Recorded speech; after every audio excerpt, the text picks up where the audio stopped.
Hello guys, তোমাদের প্রাথমিক বৃত্তি ফলাফল বের হয়ে গেছে। প্রাথমিক বৃত্তিতে তোমরা কে কত টাকা করে পাবা, সংবাদ প্রতিমাধ্যমে কি বলে এবং শিক্ষা মন্ত্রণালয় কি বলে, এই নিয়ে আজকে আলোচনা করবো। তোমরা যারা যারা সাবস্ক্রাইব করো না এখনই সাবস্ক্রাইব করে পাশে থাকা বেল আইকনটি বাজিয়ে রাখো। চলো ভিডিওটি শুরু করা যাক। প্রাথমিক বৃত্তিতে ৭৯,০০০ ছাত্রছাত্রী অংশগ্রহণ করেছে। এর মধ্যে ট্যালেন্টেড বৃত্তি ৩২,০০০ এবং সাধারণ বৃত্তি ৪৬,০০০। সংবাদ প্রতিমাধ্যমে লিখেছে এবার প্রাথমিকে ৭৯,২৪৬ শিক্ষার্থী বৃত্তি পেয়েছে।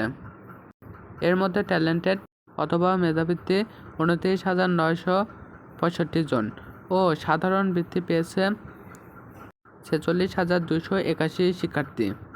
সবকটি কোটা পূরণ হয়নি। এবার ৮২,৫০০ জনকে বৃত্তি দেওয়ার সিদ্ধান্ত ছিল। এবার গাইস তোমাদের কিরকম টাকা দেবে এই খবরের পোস্ট দেখা যাক। তোমরা যারা ট্যালেন্টেড অথবা মেধাবৃত্তিক বৃত্তি পেয়েছো তারা মাসে ৩০০ টাকা করে পাবে এবং তোমরা যারা সাধারণ বৃত্তি পেয়েছো তারা মাসে ২৫০ টাকা করে পাবে। সংবাদ প্রতিমাধ্যমে লেখা রয়েছে বর্তমানে প্রাথমিক বৃত্তি পাওয়ার শিক্ষার্থীরা ২২৫ টাকা ও মাসে ৩০০ টাকা করে পাবে। আবার সাধারণ বৃত্তি পাওয়ার শিক্ষার্থীরা এককালীন ২২৫ টাকা ও মাসে ২২৫ টাকা করে দেওয়া হবে। অর্থাৎ এবার যারা বৃত্তি পেয়েছে তারা এই টাকা পাবে।